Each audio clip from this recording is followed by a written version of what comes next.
उसी का परिचय देते हुए शांति प्रिय ढंग से हम उनकी बात सुनेंगे। आज हमें वो कुछ कहने के लिए यहाँ हमारे बीच में पधार रहे हैं। हम सबकी तरफ से उनका स्वागत और अभिनंदन किया जाएगा।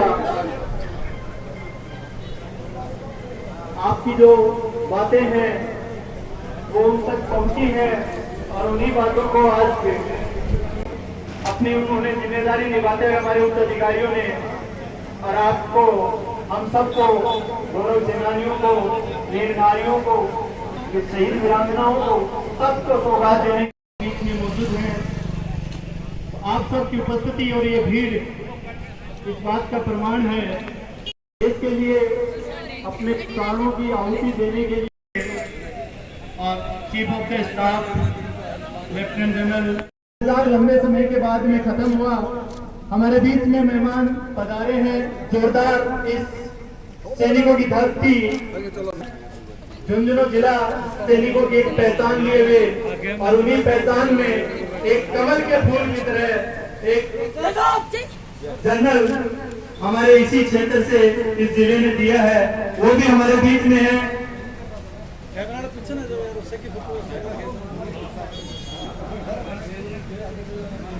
अतिथियों का स्वागत अभिनंदन। सबसे पहले हमारे मेहमान हैं स्पेशल गेस्ट के रूप में लेफ्टिनेंट जनरल कमल कुमार रेतवाल साहब, COS ईस्टर्न कमांड, और major general Rajendra Rai, Sena medal, GOC headquarter sub area Jaipur हमारे बीच में पधार चुके हैं।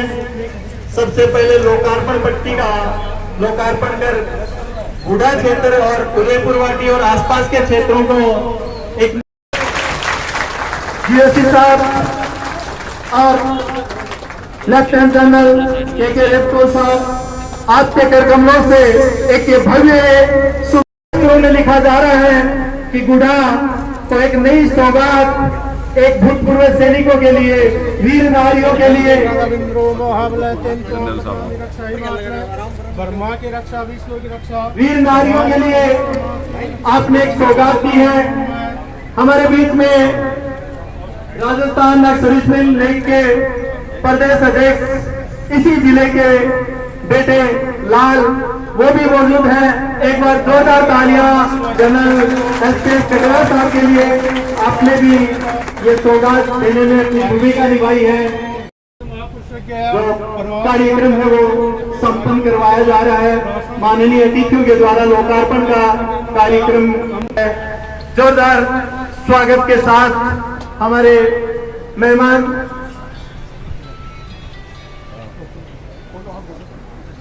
मेहमानों के द्वारा पट्टी का लोकार्पण मेजर जनरल राजेंद्र राय, GOC headquarter sub area Jaipur के द्वारा जो है वो लोकार्पण का शुभ अवसर शुरू किया गया। साथ में लोकार्पण में हमारे इसी गुड़ा के लाल लेफ्टिनेंट जनरल KK रेपकोल, सेना मेडल, विशिष्ट सेवा मेडल, वो हमारे बीच में है। साथ में लेफ्टिनेंट परम विशिष्ट सेवा मेडल, अति विशिष्ट सेवा मेडल। आज भी राजस्थान के सर्विसमैनों की आवाज बुलंद करते हैं। जोरदार हमारे अतिथियों के लिए एक बार जोरदार तालियां बनाते हुए अपने कार्य को भी अंजाम देते रहे और हमारे अतिथियों के द्वारा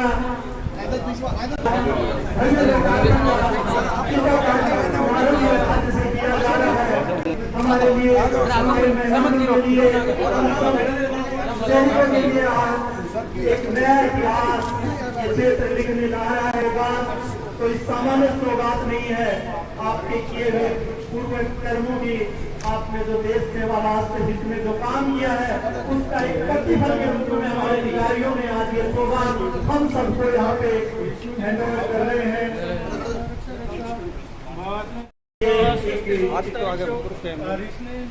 अपने भावना अपने से जोड़ने का एक कार्यक्रम जो चल रहा है, इसमें हमारे बड़ी डिग्निटी सेना में बहुत बड़ी है,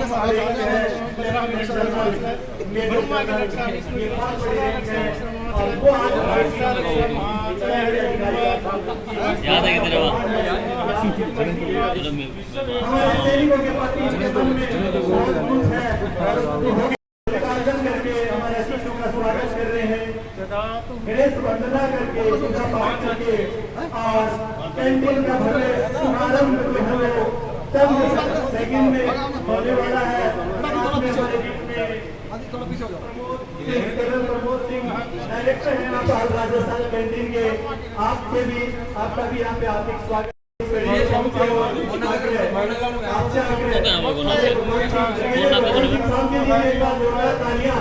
आपके हमारे एरिया में अपने एरिया में बहुत प्रसन्न रहते हैं और आपका भी भव्य स्वागत है भव्य समारोह में।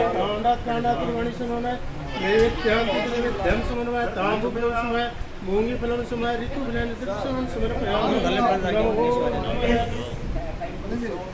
बड़े आयोजन में आज हजारों की संख्या में सेनानियों और नारियों की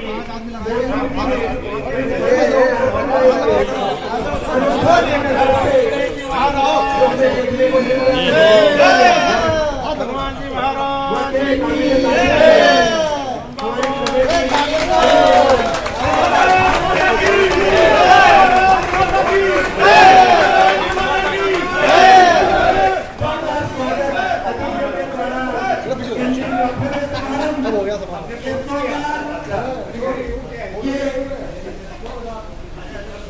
प्रतिफल जो हमें होने जा रहा है सौभाग्यशाली है ये जिला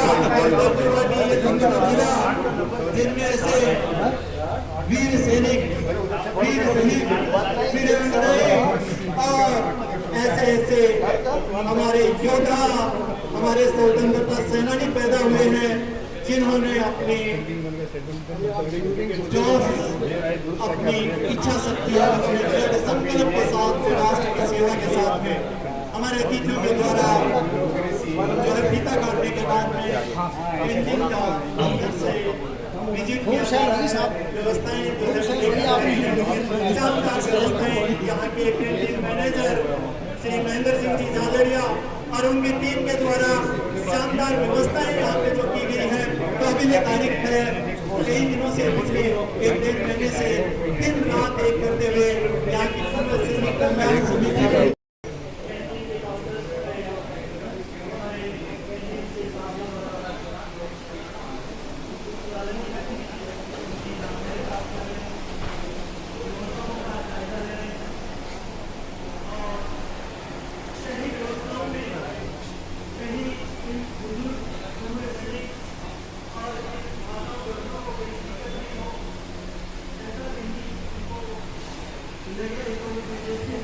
आपकी व्यवस्थाओं के लिए आपके सहयोग के लिए हमेशा तैयार है जो करते हैं हमेशा कभी आपके आगे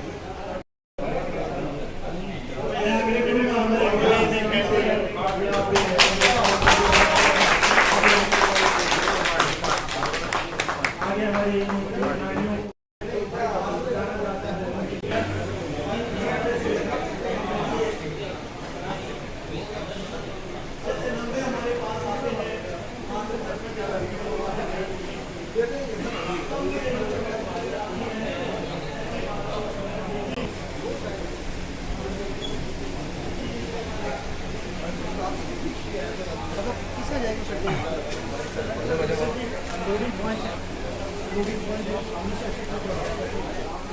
हमारे बीच में मौजूद है और उनकी हमारा जो आयोजन चल रहा है उनकी थोड़ी तबियत ऐसा हो गई थी काफी बुजुर्ग है सैकड़ों साल जो हुकूमत से आप जो है वो कुछ समय के लिए लेके आए ताकि इस भव्य मंच का जो सम्मान है हम लगे मंच के समान है। हमारे अतिथियों के द्वारा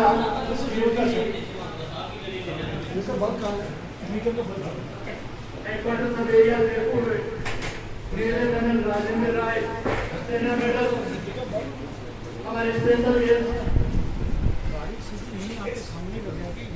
लेफ्टिनेंट जनरल कमल कुमार रेडपाल जी जनरल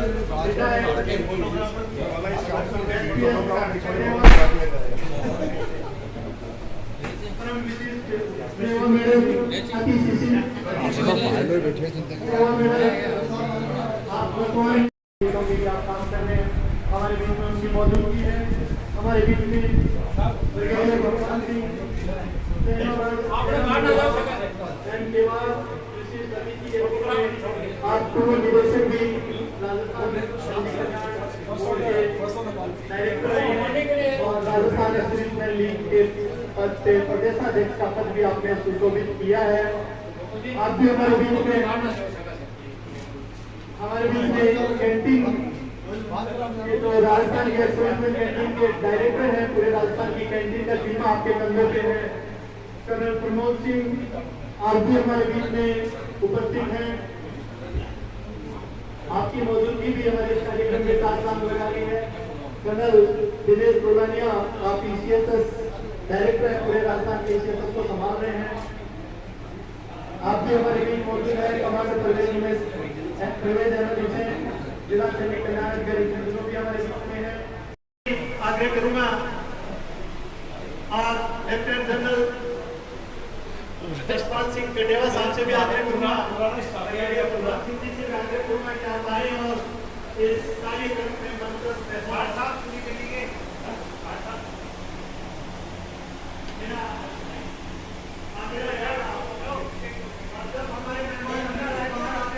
और उनको भाग्य हम सब उन वीरदारियों का भी है।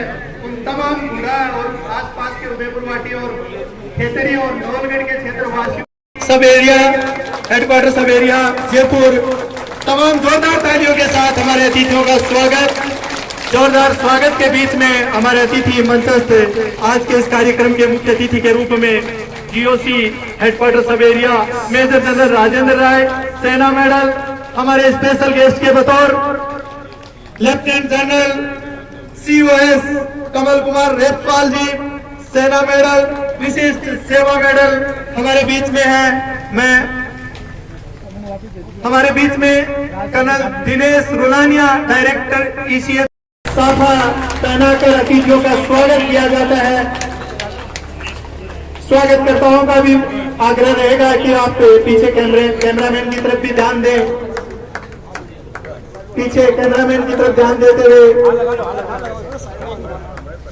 मेरा अगला आग्रह रहेगा हमारे स्पेशल गेस्ट जो इसी क्षेत्र के लाडले हैं, लाडले जनरल साहब के लिए जो इसी गुड़ा की मिट्टी में जन्मे हैं। आप रघुनाथपुरा से आपने आपके कर कमलों से आपके सेवा से हम लोग अभिभूत हैं। आपने हमें जो सौगातें दी है वो ताउम्र सैनिकों की याद रहेगी। बहुत बहुत धन्यवाद। सेवाएं देते रहते हैं, जब भी आपको याद किया जाता है आप प्रथम पंक्ति में सैनिकों के हक के लिए खड़े रहते हैं। जोरदार स्वागत तालियों के साथ। मैं अगला निवेदन हमारे इसी क्षेत्र से निकले ब्रिगेडियर भगवान सिंह जी सेना मेडल वार एम के बाद विशिष्ट अतिथि के रूप में विराजमान है। ये इतिहास लिखा जा रहा है, ये कोई सामान्य हस्ती नहीं है। हमारे बीच में तीन जनरल ऐसी शख्सियत हमारे बीच में शहीद वीरांगनाओं माताओं बहनों और हमारे जितने मेहमान आए हैं उन सब की तरफ से आप ये सबका सम्मान स्वीकार करें। वैसे भी हट्टे कट्टे हैं और वैसे भी सेवा जो कैंटीन की उपलब्ध आपके द्वारा की जा रही है वो बेहतरीन चल रही है। ऐसा निवेदन जो है हमारे आम इन सैनिकों की तरफ से आप स्वीकार करें। अगला निवेदन मैं कर्नल दिनेश जी रोलानिया साहब से करूंगा कि वो हमारा निवेदन तरफ से जो है आपको सम्मान साफा और माला पहनाकर जो है वो किया जा रहा है उसको स्वीकार करें। मैं अगला निवेदन कमांडर परवेज अहमद हुसैन साहब से करूंगा कि हमारा ये सम्मान जो है वो सेन भी हमारे बीच में है। आपका भी सभी सैनिकों की तरफ से भव्य स्वागत।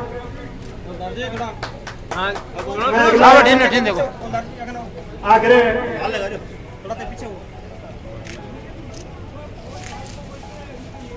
30 जुलाई 1924 में आपने इसी धरती में जन्म लिया।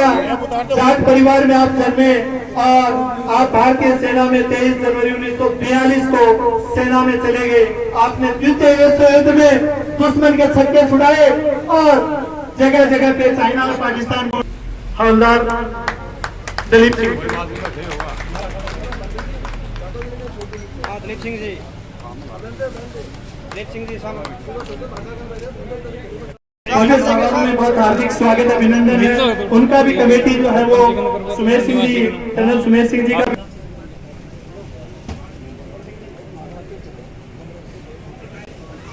आप सबकी उपस्थिति इस बात का प्रमाण है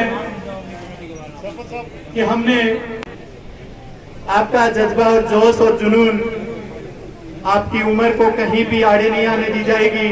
ये आपका मनोबल, ये आपकी दृढ़ इच्छा शक्ति है जो आप हमारे बीच में विराजमान हुए। जोरदार तालियों के साथ हमारे अतिथियों की लंबी कतार में शुमार मेहमानों का भव्य स्वागत इस भव्य समारोह में हमारे आयोजक कमेटी के द्वारा किया जा रहा है। बहुत बहुत धन्यवाद। आप मंच पे विराजमान हैं और आपका साफा और माला पहनाकर जोरदार स्वागत है। इस स्वागत की कड़ी में एक बार जोरदार हमारे सभी अतिथियों के लिए तालियां।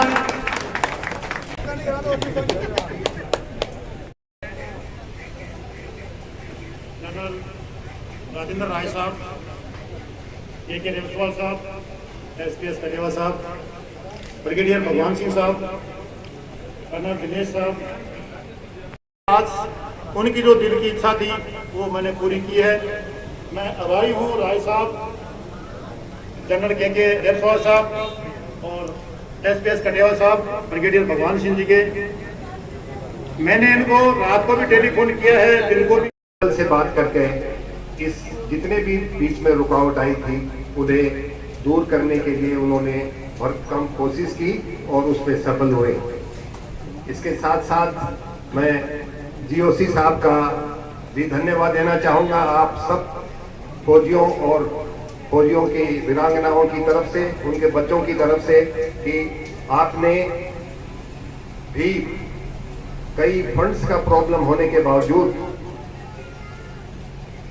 कमांड से जाकर के कैसे न कैसे रास्ता निकाल करके इस कैंटीन को शुरू करवाने का काम किया।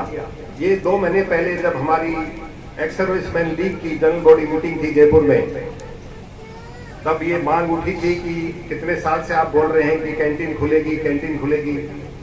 हम कितने दिन तक सुनते आ रहे हैं, कितने फौजी तो चले गए और हम भी शायद चले जाएंगे, पता नहीं खुलेगी कि नहीं खुलेगी। मैंने उसी समय जीओसी साहब को टेलीफोन किया और जीओसी साहब ने मुझे अश्योरेंस दिया था कि 2 महीने के अंदर अंदर कैंटीन पक्का खुलेगी, और वो 2 महीना आज पूरा हुआ है। आज 31 तारीख है, कल ही जो 31 तारीख थी उसमें वो 2 महीने खत्म हो गए थे। और आज और हमारे गुरु हुआ करते थे, जब हम ट्रेनिंग करते थे आईएमए के अंदर, उस टाइम जनरल कटेवा साहब वहाँ पे इंस्ट्रक्टर पोस्टिंग आए थे, और उस टाइम एक दूसरे इंस्ट्रक्टर पोस्टिंग आए थे यहाँ सूबेदार शोचंद।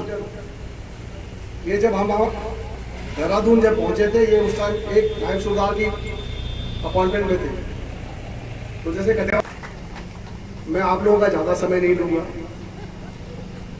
मैं ये बताना चाहता हूँ कि मुझे आज बहुत खुशी है, बहुत खुशी है कि 2-2.5 साल पहले मैंने जब पहला विजिट किया था झुंझुनू में और कैंटीन में जब मैं हालत देखी थी, तब मैंने डिसाइड किया था कि गुडाई एक ऐसी जगह जहाँ एक कैंटीन खुलनी चाहिए। हमने केस टेकअप किया था। अनफॉर्चुनेटली आप सबको पता है, बीच में कोविड आ गया, साल सवा साल तक कोई मूवमेंट नहीं हुआ।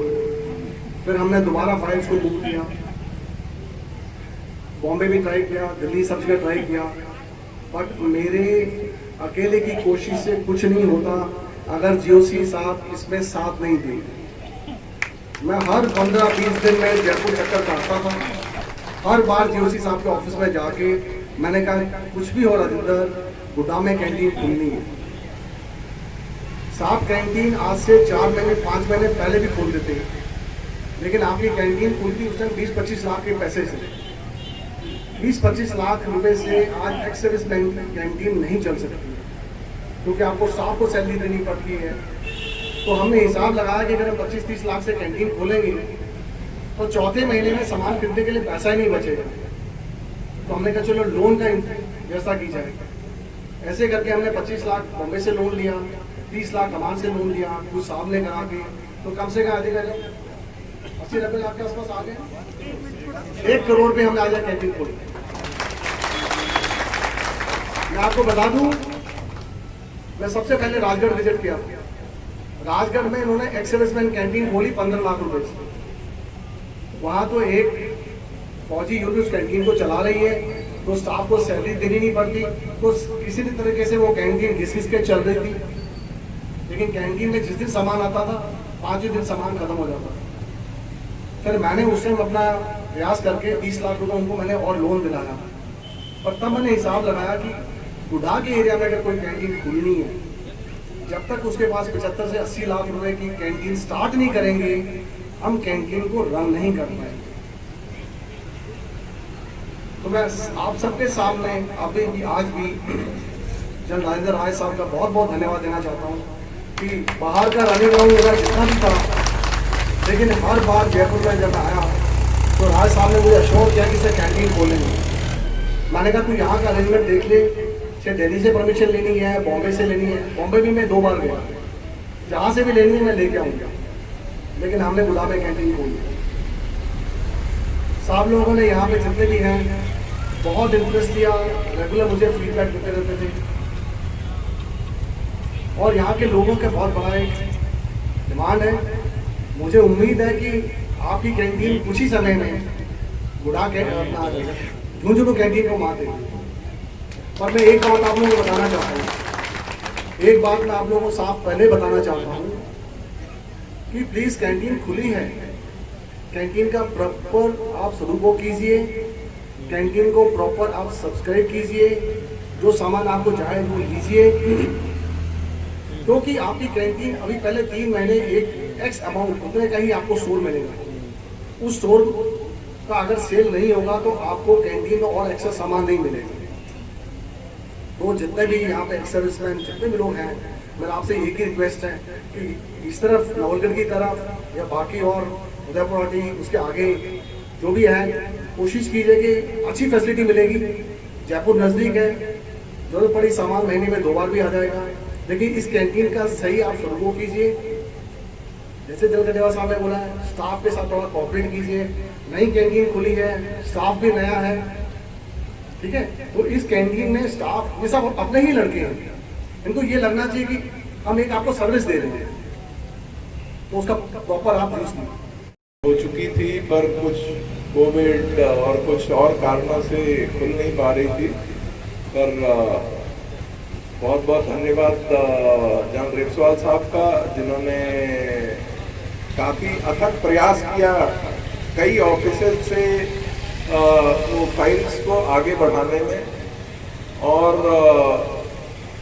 South western command army commander lieutenant general vendor का, जिन्होंने सारी अनुमति दी और कमांड से 30 लाख रुपए का ग्रांट दिया इस कैंटीन को खोलने के लिए। जैसा कि जनरल रेपसवाल साहब ने बताया कि कैंटीन पहले भी खोल सकते थे, पर हम यहाँ एक ऐसी कैंटीन खोलना चाहते थे जो मॉडल कैंटीन बने। और एक मॉडल कैंटीन खोलने के लिए लगभग 1 करोड़ 20 लाख रुपए की जरूरत पड़ती है,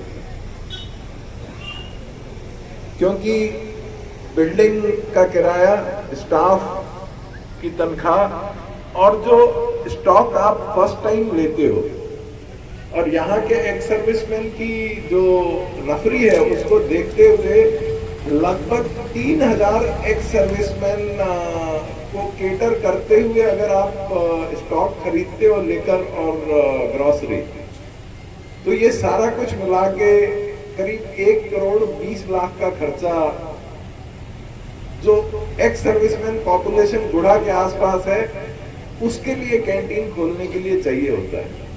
तो आपको एहसास होगा कि 1 करोड़ 20 लाख चाहे जुगाड़ करने में भी वक्त लगता है, इसलिए आप लोगों को लग रहा होगा ये इतना समय क्यों लगा, पर मुझे बेहद खुशी है कि आज ओपनिंग सेरेमनी में मैं आप लोगों के बीच आ पाया। आप लोगों से एक ही गुजारिश है, इस कैंटीन का सदुपयोग करें, दुरुपयोग ना करें। मैं इशारे में ही बात कर रहा हूं और मेरे फौजी भाई इशारा समझेंगे कि कैंटीन का दुरुपयोग ना करें। जो आपकी जरूरतें हैं, उन जरूरतों के मुताबिक आपको स्टॉक पूरा मिलेगा, पर अगर आप इसका दुरुपयोग शुरू करेंगे तो फिर ना कैंटीन रहेगी और ना सुविधा रहेगी। तो ये ध्यान रखें, क्योंकि आजकल मैं लगभग मेरे को 20 महीना हो गया जीओसी सबेरिया में, जिसमें मैं काफी करीब 35 पॉलीक्लिनिक और 9 ESN कैंटीन्स देख रहा हूं। और साफ गोई से बात करूंगा, मुझे कई बार दुख होता है ये बोलते हुए कि सुविधाओं का सदुपयोग कम और दुरुपयोग ज्यादा होने लगा।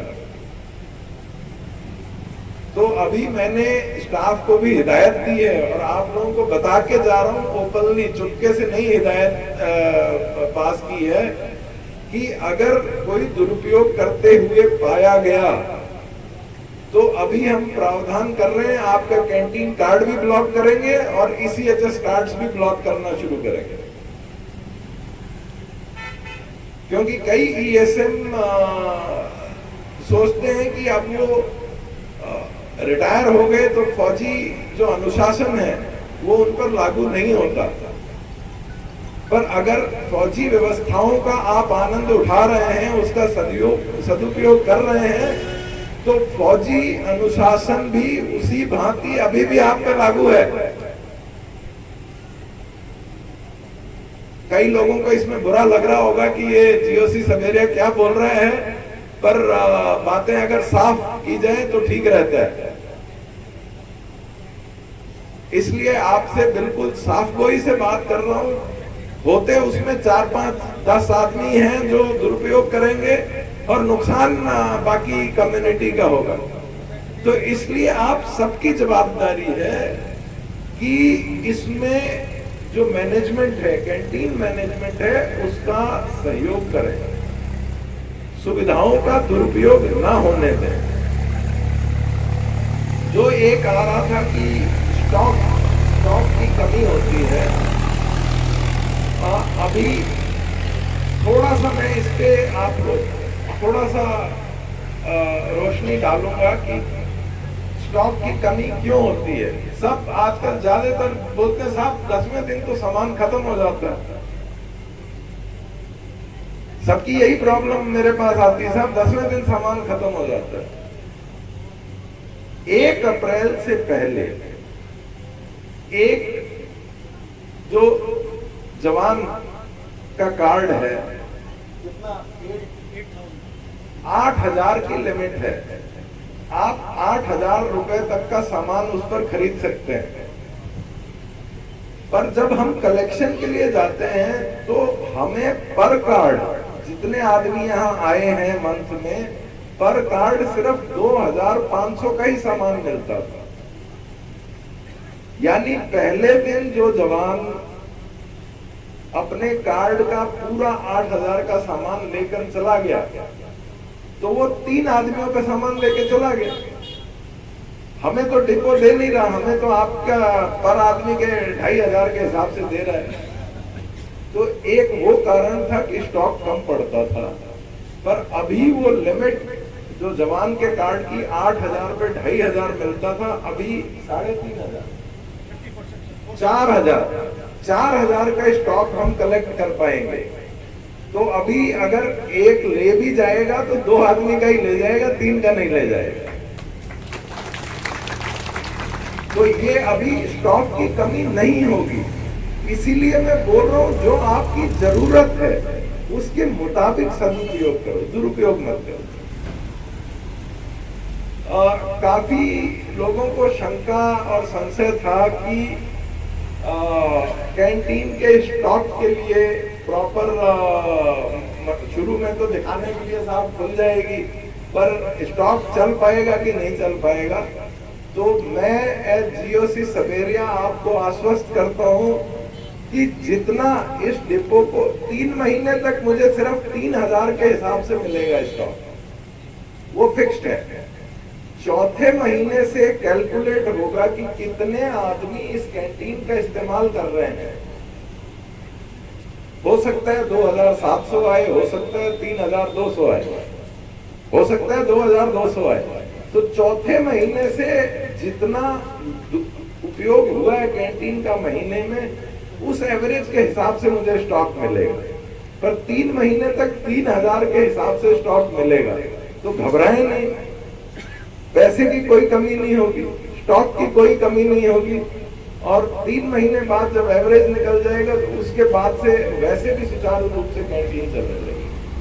जैसा कि रक्षवाल साहब ने आपको निर्देशित किया कि स्टाफ का, आप तो अकेले आए हैं, आप सोचिए सुबह वो 9 बजे से अगर 4 बजे तक कम से कम 30, 35, 40 लोगों का बिलिंग कर रहा है, तो उसको भी थोड़ा सा उसके साथ धैर्य से पेश आए, उसको भी इंसान के तौर पर ट्रीट करें। और जितना स्टाफ के साथ आप सहयोग करेंगे उतना स्टाफ आपको बेहतर सर्विस देगा। हमारे डायरेक्टर कैंटीन कर्नल प्रमोद साहब को मैं इसीलिए लेके आया हूँ। कर्नल प्रमोद साहब अगले 3 महीने में इधर 2-3 बार पक्का चक्कर लगाएंगे कि कैंटीन को और कैसे इम्प्रूव किया जाए। तो आप लोगों से दोबारा एक बार ये गुजारिश के साथ कि इस फैसिलिटी का पूरा सदुपयोग करें। और आपको मैं मुबारकबाद देता हूं कि गुढ़ागोरजी में ESM कैंटीन इतनी अच्छी बिल्डिंग वगैरह आप लोगों ने मुहैया करवाई और हम खोल पाए, इसके लिए आप सब लोग धन्यवाद के पात्र हैं। श्री हवलदार पूर्व सैनिक है हवलदार बनवारीलाल जी और हवलदार सुरेश कुमार, आपके द्वारा ठंडे पानी की व्यवस्था की गई है। तो जो भी है वे आए और उनसे अतिथियों से जो है वो सम्मान ग्रहण करें। एक सैनिक ही नहीं बल्कि एक भामाशाह के रूप में भी आज हमारे बीच में विराजमान है। दोनों सैनिकों का हमारे माननीय अतिथियों के द्वारा स्वागत और माल्यार्पण करके उनका हौसला अफजाई किया जा रहा है। बहुत ही अच्छी बात है कि अपनी मेहनत की कमाई में से इन्होंने वाटर कूलर जो है वो इस कैंटीन को भेंट किया है। इससे अच्छा और सौभाग्य क्या हो सकता है। माननीय हमारे आज के मुख्य अतिथि महोदय हैं, व्यस्तम कार्यक्रम है, इनकी एक जयपुर में मीटिंग, माताएं बहनें आई है, सबके लिए प्रसाद का व्यवस्था की गई है। तो सभी महानुभावों से आग्रह है कि आप प्रसाद के पैकेट जो है वो लेके जाएं, खाली हाथ कोई नहीं लौटे। इस भव्य और सुंदर कार्यक्रम में आप जो है वो महान शख्सियत हमारे बीच में विराजमान, आप सबका ज्ञापन देते हैं। वैसे ही बोल दो साहब को ये काम करवाना है साहब, कुछ प्रॉब्लम्स है पर्सनली देख चलो नहीं हम आप भी आ जाओ सर, आपको भी दे रहे हैं। मैं आग्रह करूंगा CSG कैंटीन तो हमारी 2020 में खुल जाती, लेकिन जैसा आप लोगों को पता है कि उस टाइम हमारे कोरोना की वजह से ये काफ़ी सारे केसेस अटक गए और दिल्ली में, बॉम्बे में ऑफिस सारे बंद हो गए थे। फिर बीच में हमने इसको दोबारा जब शुरू किया तो गलती से क्या हुआ कि पहले का ये कैंटीन का नंबर था और फिर एक और नया कैंटीन का नंबर मिल गया, जिसकी वजह से थोड़ा जो है जब हमने लोन के लिए बोला तो उन्होंने बोला ये कौन सा नंबर चाहिए, बिकॉज कैंटीन के 2 नंबर आ गए, उससे थोड़ा सा डिले हुआ। प्लस दूसरा मैंने बोला कि कोई भी कैंटीन जैसे गुड़ाज जैसी जगह पे कैंटीन खोलने के लिए एक शुरू में कैपिटल होना बहुत जरूरी है। तो कैपिटल कम से कम 80 लाख से 1 करोड़ के आसपास होगा, तभी एक्स सर्विसमैन कैंटीन सक्सेसफुल रहेगी। तो इसमें थोड़ा सा इनमें गदा में थोड़ा सा जो है समय लग गया। सर देखिए अभी तक जहाँ तक ECHS का है अभी तक कोई ऐसा प्रपोजल नहीं किया है, पर क्योंकि मैंने अपने इनौर के अंदर देखा था झुंझुनू ECHS में बहुत भारी रश है, तो आप ये प्रपोजल देंगे, मुझे पूरी उम्मीद है कि ये प्रपोजल को भी अप्रोप्रिएट लेवल पर भी कंसिडर किया जाए। फिलहाल इसके ऊपर कुछ भी कहना उचित नहीं है। सर, आज के युवाओं को आप क्या संदेश देना चाहेंगे जब आप दो सगे भाई इतने बड़े पद पे हैं, आपके बेटे भी इतने बड़े पद पे हैं, तो आज के युवाओं को आप क्या मैसेज दे रहे हैं? मैं झुंझुनू जिला के और झुंझुनू जिले के नहीं तक सारे देश के सभी युवाओं को एक ही मैसेज देना चाहता हूँ मैं कि अगर आप मेहनत करोगे, अगर आप में विश्वास होगा, तो कोई भी ऐसी चीज़ है जो आप अचीव नहीं कर पाओगे। मैं अपना पर्सनल एग्जांपल दे सकता हूँ।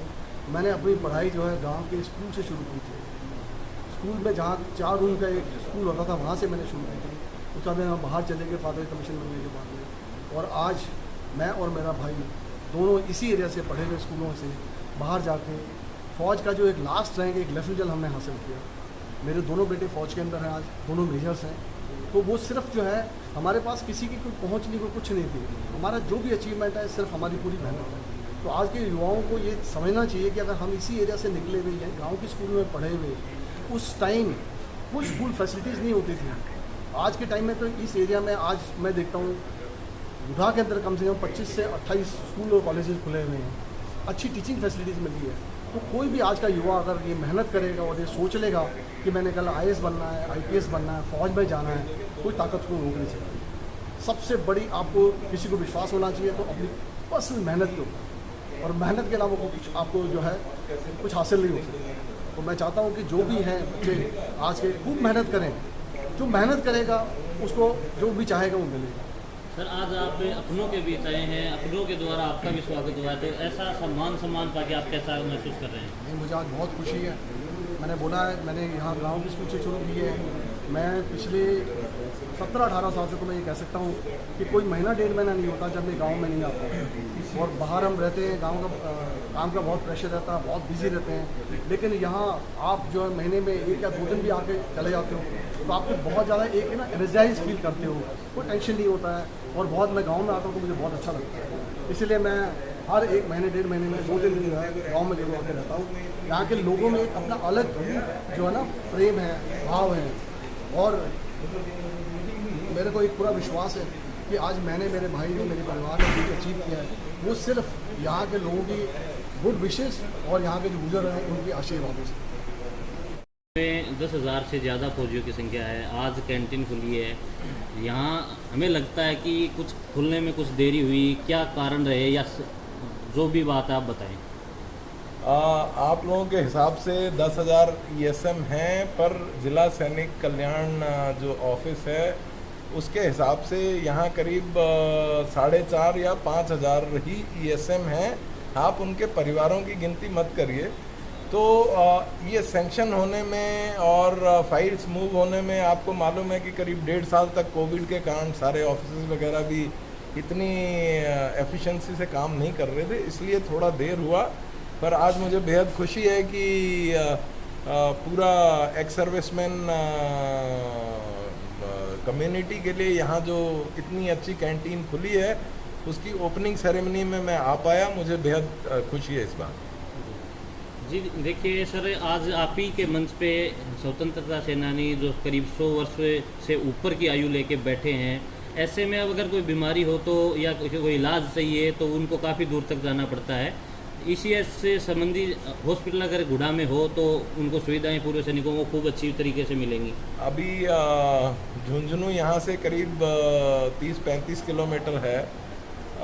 निर्धारित जो डिस्टेंस है कि 50 किलोमीटर के अंदर अगर कोई पॉलीक्लिनिक है तो दूसरा पॉलीक्लिनिक नहीं खुल सकता है। पर झुंझुनू में इतना रश होने के कारण ये डिमांड हमारे पास आई है। इसको हम आगे बातचीत करके और आगे केस को भेजेंगे, जिससे कि झुंझुनू में जो पॉलीक्लिनिक पर लोड है वो थोड़ा कम हो सके, जिससे और यहाँ के ESM कैंटीन के साथ साथ जो ESM इस पर डिपेंडेंट है वो पॉलीक्लिनिक का भी लाभ उठा सके। धन्यवाद।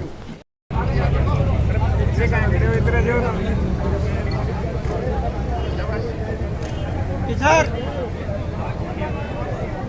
सामने देखो, सामने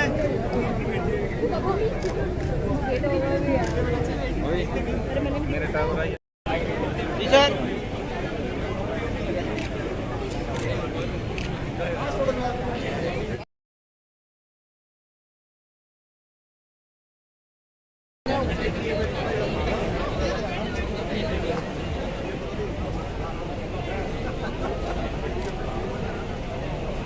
हाँ जी सर। यस, आ जाओ।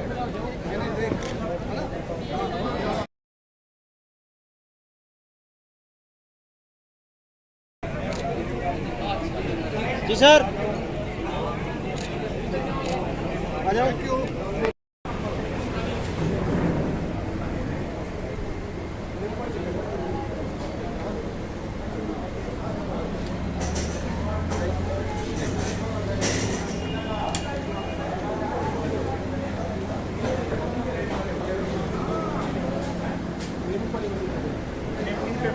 एक खाली खाली प्लेट लिया ना।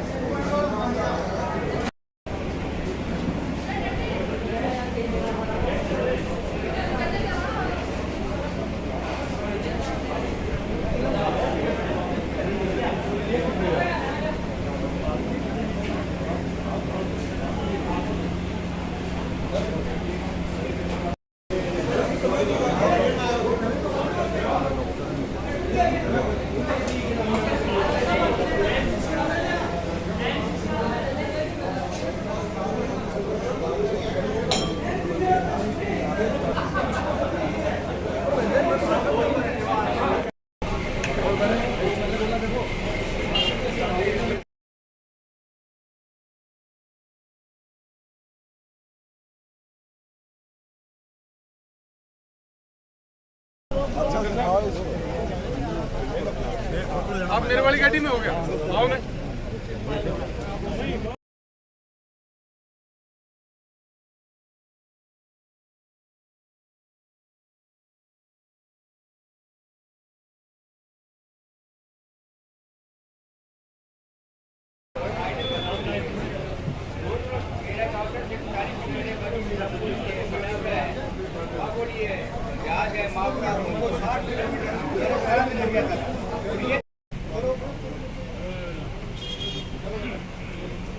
ये सुविधा हमें अच्छी लगी यहाँ पे कुबलागोड़ जी में, यहाँ सुन के बहुत अच्छा लगा।